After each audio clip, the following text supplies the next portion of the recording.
na wale ambao ni waimbaji walikuwa wanamshukuru Bwana kwa ile inaitwa Metembe District Station ya Masimba. Mungu na wabariki sana. Biblia na vile maandiko yanasema ya kwamba unapolifungua la Bwana,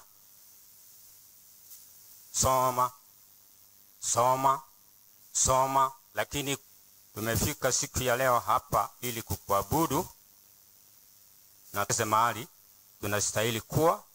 Tuomba kwa jina Yesu aliye mwokozi wetu. Amen. Kusoma Biblia siku hii ya leo, taanzia Mwanzo 1 fungu la kwanza. Kuna maneno mawili ambayo yanafunuliwa katika kitabu cha Mathayo 1 fungu la kwanza.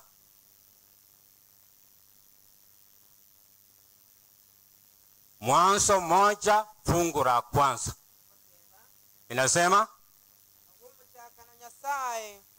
agwomuchakano Nyasaye agatonga igoro na ense nigo yarenge bosa, yarenge na kieni kende, nigo yarenge n'omusunte otubete ndiba, na omoiko Nyasaye nigo renge kwetana na igoro ya mache.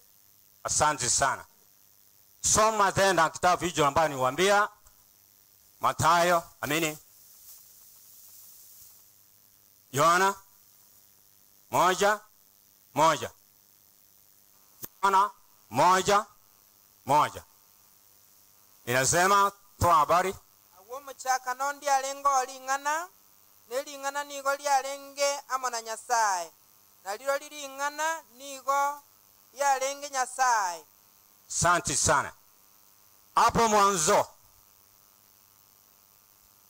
mwanzo Biblia tunavyosoma Mwanzo 1 fungu la kwanza ilisema ya kwamba hapo mwanzoni Mungu aliumba nchi.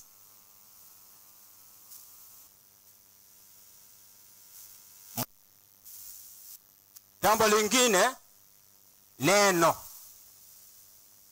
Mwanzo ni kitu gani na neno ni kitu gani?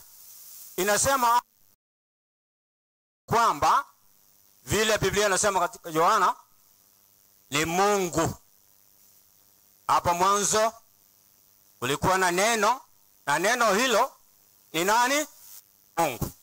Kwa hivyo Biblia inaposema Mwanzo la kwanza inamaanisha ni Mungu ndiye anaitwa hapo mwanzo neno. Mwanzo ni Mungu. Kwa hivyo mwanzo ni Mungu mwenyewe alikuweko. Alikuwa kule. Alikuweko tangu. Inaposema hapa mwanzo inasema ya kwamba kano yemine tinga Nyasaye. Yale ibali alenge akaroga some kitimbo kitimboka. Hapo endelea kusoma katika Mwanzo. Vinatengenezwa na kuhumbwa kwa hali ya kipekee. Sasa tunacho angalia hapa. Tunaanzia wapi sasa? Creators. Viumbe. Tunaanzia sasa viumbe. Vile ambavyo viliumbwa. Vilikuwaje? Nasema atano na limo na romo nene atongete igoro na ense na chinyanja na byonzi ebire imeo agatimuka aseli tuko ya gatano na kabere asa yo monene agasitenia lituko lye sabato akaliatana na likaba lichenu. Vyote viliumbwa kwa siku 6. Aliyomo binadamu. Viumbe vyote viliumbwa kwa siku 6. Aliyomo mwanadamu. Lakini siku 6 hizo, siku ya 7 inatuelekeza kwenye pumziko lake Bwana kwa kasi ile ambaye alifanya ya uumbaji wa ulimwengu.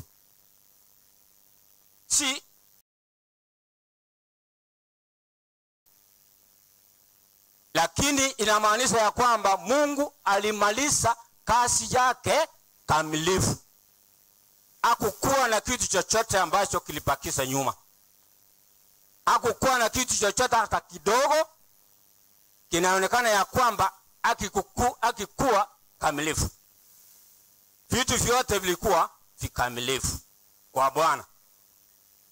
Lakini iliendaje sasa kama vitu vyote vilikuwa vikamilifu? Ilikuja kuaje? Na ni kitu gani ambacho kilitendeka? Tunaposoma katika Mambo ya Walawi ya kwanza, Walawi wa kwanza, Chronicles nahitaji wa kwanza ya kwanza 26. Nasema kwa Kiswahili ya kwamba maana miungu yote ya watu si kitu, lakini Bwana ndiye aliyesifanya mbingu. Miungu ya watu wote si kitu, lakini Bwana alifanya nini? Aliumba. Lakini siku hizi mnaona vitu vinatendekaje? Si watu wanaanza kujiua wenyewe maridhati huku na huku. Wanaona ya kwamba Mungu wako niumba vizuri. Weka mahali ambapo wanasikia ni vizuri. Wanajipamba vizuri. Wanajiweka kwa njia zile ambazo wanazipenda. Wanaona ya kwamba Mungu wako niumba vizuri, hakuumba binadamu vizuri, na jitengeneza huku na huku. Unaona mapamba vile watu wanajipamba, vile watu wanaenda, vile watu wanazungumza na kuelekeza, wengine wanatoboa masikio yao, wengine wanajipamba na rangi na vitu vingine, wanajipambisa wenyewe. Hali ya kwamba ni ile ya kwamba wao wenyewe wanaona Mungu hakuwaumba vizuri. Wanaanza sasa kujiumba vizuri. Sasa inatuelekezaje? Tunaenda wapi? Tunatoka wapi? Na nita gani imaye tukumba? Mwanzo 8 inasemaje? Mwanzo 8 inatuonyeshaje vile Mungu alisema neno lake. Na neno ni Bwana. Mungu alisemaje? Mwanzo 22 8:22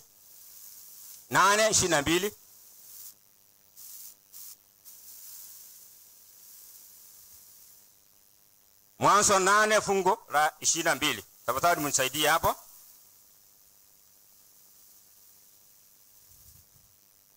Ni nani ambaye amepata? Tusaidie.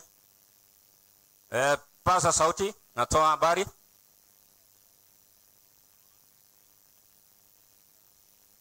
Ekerensege nilete kobao nebe ngakiyo gusimeka ne yokogesa ngakiyo bukendu no mugasomburu ngakiya taiwa ne guragura omugasono mutukombi abara nchiko era no anyangake ebintu byakwanwa agwo aya mambo ambaye Biblia inasema hapa mkorore kanale yanaonekana katika ulimwengu huu.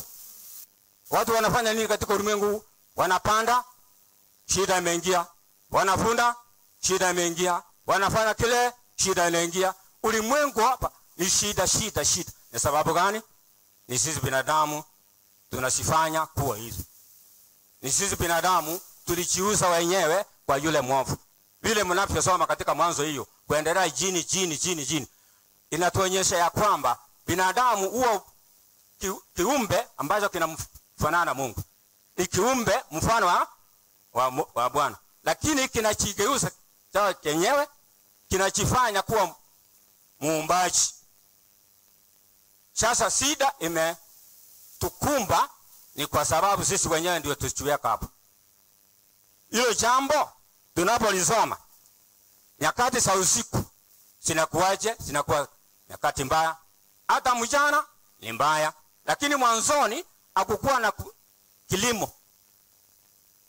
Ndio mimea ilikuwepo. Lakini ense ya yakatora na yogoro. ense yale gotora rinde bimeri byanyo obunyuweri robo byakoraki byasago kina mbulanja alenga embulekele ya chake tugutu wakati mvua ilikuwa inanyesha ilinyesha ache ni kwa njia gani? Sasa ilikuwa mibaraka wakati wa Nuhu, ni mibaraka mvua ilinyesha ile ni mibaraka. Hao ni kifu, kuna kifu juu ya bahari nji kalika yakora kana se chinyanja igoro emelindo yakora kana se chinyanja igoro ije tangaza ya kwamba binadamu wenyewe anaendelea kuumia kwa sababu alichuusa mwenyewe kwenda. Tunapoiangalia nchi sehemu zingine ni sehemu za usiku, ni sehemu za mjana, sehemu zile ambazo ni shamba akuvuna. Tunapovuna kuna wakati mwingine tunavuna lakini atumalize vile chakula tunavuna. Kuna wadudu ambao wanaingia ndani ya mavuno yetu, wanachokora wanatumalizia. Kuna wadudu wa aina mbalimbali, badala ya kuvuna wanavuna wenyewe.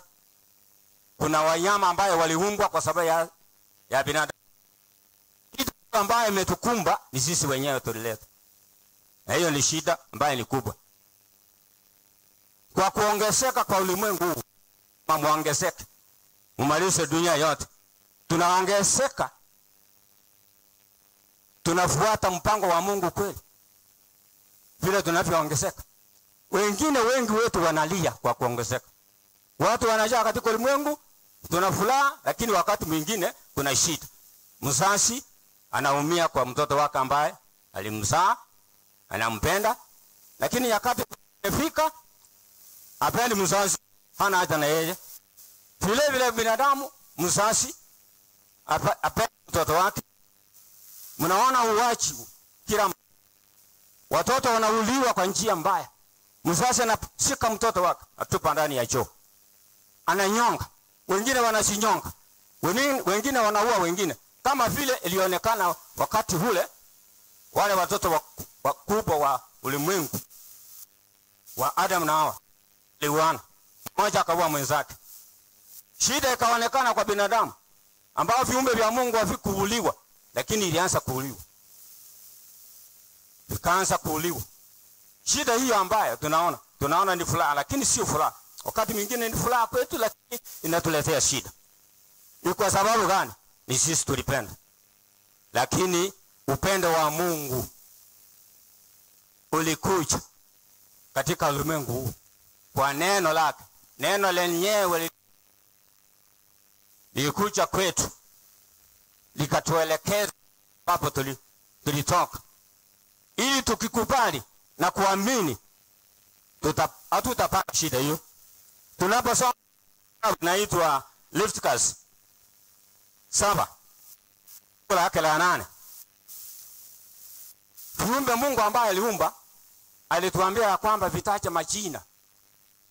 Binadamu alitaja majina ndio, lakini majina yale viumbe hii havifurahishi na majina hayo. Ukisikia jina simba, ndovu na viumbe vingine, unaviona ni kiumbe mbaya, adui kwako. Akaumba sila ambazo tunafuga katika miji yetu, atusifugi kwa njia hila ambayo inampasa Bwana. Singine tunasifanya kuwa na njaa, sinatembea huku siana kuharibu vitu ya watu, sikiwa mbuzi na vitu vingine kule, na yeta sasa hii umbo ni mbaya. Kumbe ni mimi nilimfanya kuwa mbaya. Hizo sita soda ni sisi ambazo tume katika ulimwengu. Karibu nisaidie msoma fungu hapa. Lawi 27 fungu lake 27 fungu la 30.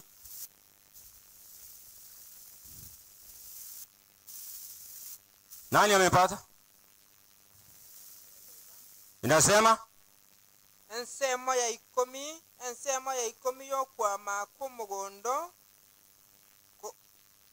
kera ave endagera gose amatunda ebyo nebyomonene, ebyo nebichenu ase omonene.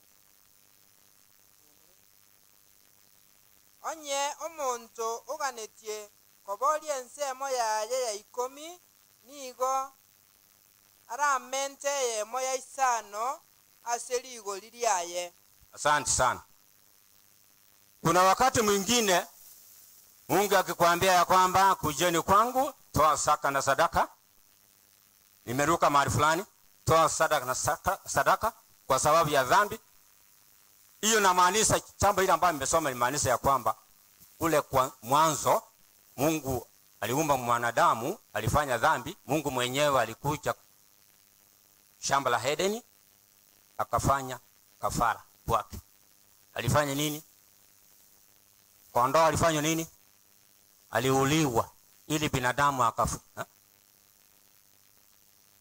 Binadamu alifanya nini? Nkyo monta apere tu kera ngondi anyanya tu. Lisanguli agarage. Lisanguli karusiwa akabayigwa. Ekere ngondi yitetwe wakati kondoo ambaye alikuwa hai, alikuwa na furaha na binadamu yule, alikuwa anakimbia naye vizuri. Alipouliwa, sasa mfano huyu ni furaha kwa kondoo. Ni furaha kwa kondoo kuuliwa. Sio furaha. Ni nani alikumba kondoo shida? Alimletea kondoo shida. Ni sisi binadamu. Sasa kondoo anauliwa, tunaanza kujipamba, kujiwekea nguo ya kondoo. Huyu ni Bwana alifanya hivyo. Lakini sisi binadamu tulijifaa nguo gani? Sisi binadamu ni nguo gani tulifaa? Tulienda kwa matawe. Miti ile ambayo Mungu aliumba katika kule Edeni. Tukaanza kutoa matawi. Na wakati ule matawi ya miti haikutolewa hivyo, sio nguo, lakini tulianza kujipamba kutengeneza yetu. Zilikuwa bure, zikaanza kukauka. Mungu akatuonea huruma. Hapo ndio mwanzo alitoanza kutuelekeza mahali. Akatuonea huruma. Na pale mnasikia kwamba alituita. Alituita kama yule ambaye hatuoni. Mungu alituita kama yule ambaye hatuoni. Sasa hiyo inamaanisha nini? Inamaanisha ya kwamba sisi binadamu ile kazi ambayo alitupatia hatukuifanya vizuri. Wakili wetu kwa Bwana ulikuwa mbaya. Kwa hivyo Mungu akaanza kutuelekeza mahali tulienda kombo ili aturudishe kwa wakili kule ambaye alitupatia. Kwa sababu binadamu aliambiwa kwamba hivi vitu vyote nimeweka mikononi mwako. Sasa kuwa mikononi mwa binadamu akaanza kubialifu. Alianzia matawi. Na matawi hayo yalikuwa bure. Sababu hiyo Mungu akaja kuonyesha ya kwamba jambo limeharibika hapa. Sasa ni kipi kitatendeka? Ni lazima binadamu atakufa. Lakini hatukubali nayo. Tulimwabudu na kumpendeleza yule muovu, akaja kwetu. Na alituelekeza mahali atusaidi kuwa. Kwa hivyo tunapoona katika fungu hili inatuambia ya kwamba binadamu vile alifanya hivyo, ni lazima sasa na hivyo. Hiyo ndio sababu ameandika fungu hili ili lifanye nini? Nataka usome hapo kidogo tu, nitoe jambo moja hapo. Soma tena. Pasa sauti hapo.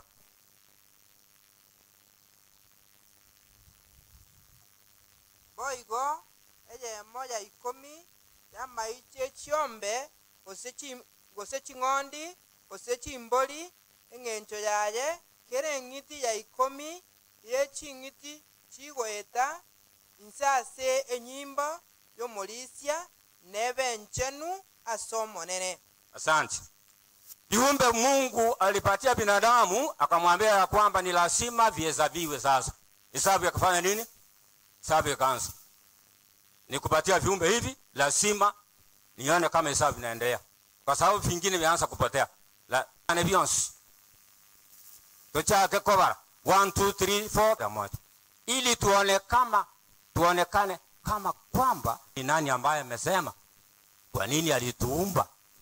Ili tuingizwe mahali Mungu ani kama ni wewe ni kitu, hata ukiwa na vitu utosheki nazo. fulani kiwa kizuri, naona si nzuri, naanza kukitona, kufanya hivi ili nifurahize nazo. Sio Mungu afanishi nazo, yani furahize nazo. Sasa huu uumbaji wake Bwana alisema ya kwamba vimekuwa vizuri, lakini kwetu binadamu ni mbaya, lazima tuifanye kuwa vizuri vile tunapenda. Sasa kupenda kwetu, si tungejipenda sisi wenyewe kama tuna nguvu ili tuishi milele. Tungesifanya sisi wenyewe kama tuko na nguvu, vitu ambavyo tuliko navyo viwe nasi milele. Kwa sababu iwezekani, sasa tumefanywa nyawilo mwovu, tunakuwa vibovu, hatuoni. Tuko na macho, tuko na ubongo na mafikara, lakini hayafanyi kazi. Tu mbali kabisa. Lakini kwa mapenzi yake, alikuwa anatupenda zaidi. Hiyo ndio sababu natufanyia hivi, ili atuelekeze mahali ambapo tulitoa na tuliharibu. Sasa fungu hili linasema nini? Nataka mwelekeze hapa. Katika kitabu cha Samuel wa kwanza, Samuel wa pili, 16 fungu la kwanza, inasemaje? Samuel wa kwanza 16 fungu la 11.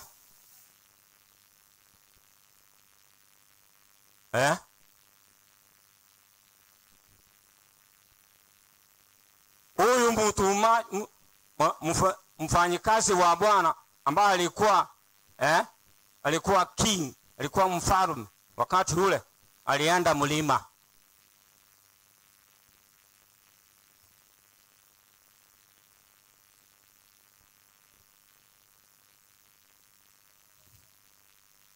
Maybe Fawcett igali ngene chibunda irenga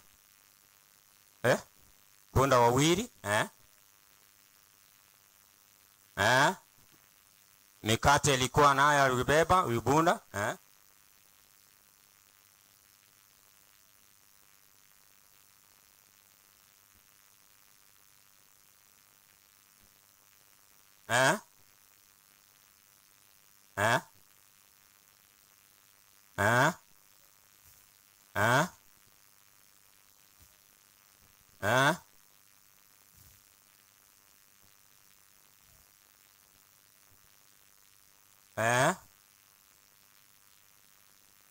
machivu ayo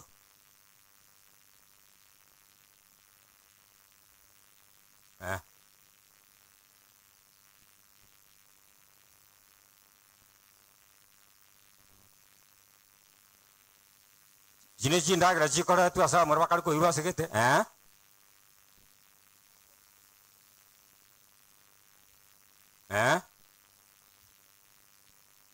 Raro siraria asero waona ine Daudi ono mugambi. Huyu ni mfalme, lakini chitigiri jalo chibugo tiendagira tienda wakora chikoira ase bali ba chikori barosire bara asero inchigi ntike kotate mwana bantu iko tokali kolige twara bafarume nabo bate chindagira chinyingi atokoli twara bafarume nabo bate nibe nyingi afaru bale buya, lakini uyu mfarume tari gutwara ndagira isaine. Uyu mfarume angekuwa na vyakula vya kutosha, kwa sababu yeye ni mfarume, ni mtu tajiri, ili apatia hao vijana au watu ambao walikuwa mahali ambapo hakukuwa na chakula, ili wapatie wala. Kwa nini anaacha wanadamu ambao walikuwa vijana, walikuwa wakati ule katika jangwa wawe na shida ya chakula, ili vyakula vitoke mahali fulani, na walikuwa na bunda wapande waende mahali fulani. Si mfarume yeye angekuwa na vitu vyote hata bunda. Hiyo ni sababu gani ambayo imeleta kifungu hicho? Sababu ni ya kwamba binadamu vile anavyokusanya vitu katika ulimwengu huu wote, vio vyake. Hata yeye ni mfalme, hata yeye ana kila kitu. Hakuna chakula kwake anakula, hakuna vyakula ambaye vitamtosha. Unaona wakati huu watu wengi ambao wanakuwa na vyakula vingi, wanasomeza watoto wao, hawana shida, wanaonekana hawana shida, lakini kuna vyakula ambazo viko katika nyumba zao na akuli, sio chakula chake. Anapoambiwa akula sukari, hakuna; nyama, hakuna; chumvi, hakuna; vitu vile mnavyoona, hakuna chakula ambaye anakula. Mboga ile ambaye Mungu aliumba akaambia binadamu kula mboga hizi, anakula mboga ambaye haina chumvi, haina sukari, anakula vitu ambavyo havina utamu, lakini anakosa vyakula. Akosa. Sababu yetu ndio hiyo ilitukumba. Kwa hivyo tulipopewa kama wakili katika ulimwengu, madaraka makubwa ili tuchase ulimwengu huu, tuliharibika, tukaenda kombo. Tunapoalika sasa ni kipoko tunapata. Tunachapwa, tunakunjwa, lakini hatutoseki, lakini hatuone. Asoka tebeken. Bale ngabara segati itoga, tebeken. Yachinga ngoje. Asoka tebeken. Babu ate chinda akoliba. Ando cha ko bolinga tebango mogano. Tebanga kakano kao. Tebanga njubo ne kambu ate ndagere nyinga. Ande ngiso ne kete ndagira. Lakini tindiga karaki. Ninikoli. Ndio tarikolia. Ekatindikolia morocha, ekatindikolia. Ekenanyango kelia mutana nakarate. Ara. Ngiyo kana nente birindie mpaka yoke tabwati kende. Disosa ili tuangeta. Igonga yut omonto kaka endagara yanene koretu. Uruje endagara arete tuwa ayarueta aria chirinchi ya somu. No chira somu roti lakini chi arete tunechinga. Nachira somu roti. Kuna vyakula vingi kwetu lakini hatuvitumii. Sababu ni ile ya kwamba sisi tulijifanya tunajua. Sisi ni kemanyi. Ndio kemanyi ba uchimwe na wakati. Kemanyi ngo. Bavere kemanyi, no kemanyi uboito, wataweke kama tago ime. Wana tore trapped. Naomba tafadhali. Sisi ni binadamu. Hatuna nguvu. Tukubaliana ya kwamba sisi hatuna nguvu. Hatuna chochote ambacho katika ulimwengu tunachifunia. Lazima tufanye Mungu kuwa wa kwanza. Mungu wa kuwa wa kwanza. Hata tukipembeleza kwa njia yote, hata tukipembeleza, hakuna jibu. Jibu ni ile ya kwamba Mungu awe wa kwanza. Tukubaliane ya kwamba hivi vitu vyote hata sisi wenyewe ni wa Bwana. Lakini tunajua, hayo si mambo mageni ambayo ninaongea hapa. Tunajua ya kwamba hii miili yetu, tunaposoma katika 6 fungu la 19 ule wa Korintho wa kwanza, inasema miili yetu ni hekalu ya Bwana. Bwana anaishi katika miili yetu. Sasa nauliza hivi, Mungu anaishi kwenye mimea? Anaishi ndani ya mimea? Anaishi ndani ya viumbe hivi vingine, wanyama? Lakini anasema anaishi ndani ya vile aliumba ya kwamba akapumu na kiwango taba muhimu ngakautira yakutosa kayanira akautira omontoria omoikoye omonto yagaraki mundu akabamo. Hiyo inamaanisha nini? Aliweka mahali pake. Aliweka mahali pake. Mungu atusaidie tujue ya kwamba sisi kutoka mwanzoni Mungu alikuwa anaishi kwetu kwa roho wake yule ambaye alifuta ndani yetu. Tusiharibu. Tuwe pale ili Mungu atuonee huruma na tufuatilie njia zile zake ambazo alifanya. Hiyo ndio sababu alisema mfano wake, akapumzika siku ile ya 7, akatuambia nasi tupumzike kwa mafikara yale ambaye hayafai, mafikara yake mazuri tuingize ndani, ili yakichaa ndani tupumzike nalo, tutosheke nalo, tukubaliane nayo. Na Mungu awabariki nasi vile vile kwa njia ya Yesu aliye mwokozi wetu. Na tusimame ili tukubaliane na hombi kwa yale Mungu ambaye ametuambia kutoka maandiko yake matakatifu. Na tujue ya kwamba yeye mwanzoni alikuwepo na yuko na atakuwepo. Tuombe. Baba wetu aishiye milele, ni asante kwa sababu ya huruma ambayo umetuonea.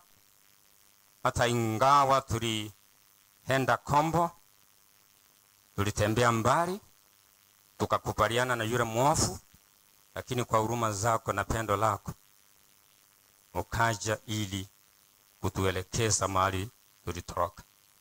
Na ni asante. Unapoendelea hivi kutuonea huruma, tunaomba nasi Roho wako tuchashi, ili kila wakati, usiku, mchana, tunapotoka na kuondoka na kuenda na kuingia, jina lako liendelee kutukuzwa. Tunaomba kwa jina Yesu aliye mwokozi wetu. Amen. Mungu awabariki.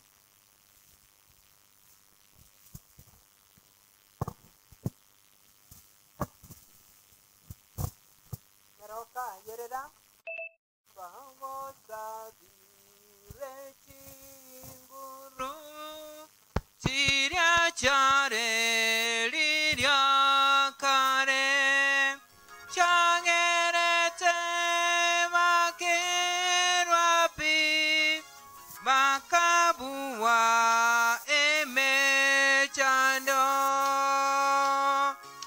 Abalicia amona barai Pastor nabaga netimo inali genda gocho Twae meroka libaga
wakati wa kuokoa, yeye anaokoa. Wakati wa kuinua, Mungu atakuinua. Kitaka kukubariki, hakuna wa kuzuia. Hakika hakuna aliye kama Yawe. Hakika hakuna aliye kama Yawe. Wakati wa kuokoa, yeye anaokoa. Wakati wa kuinua, Mungu atakuinua. Kitaka kukubariki, hakuna wa kuzuia. Hakika hakuna aliye kama Yawe. Hakika hakuna aliye kama Yawe. Yeye hujibu maombi ya watu wake. Alimjibu Ana, akampa Samweli. Alimjibu Danieli, Meshaki na Abednego. Alimjibu Abrahamu na mke wake Sara. Yeye hujibu maombi ya watu wake. Alimjibu Ana, akampa Samweli. Alimjibu Danieli, Meshaki na Abednego. Alimjibu Abrahamu na mke wake Sara.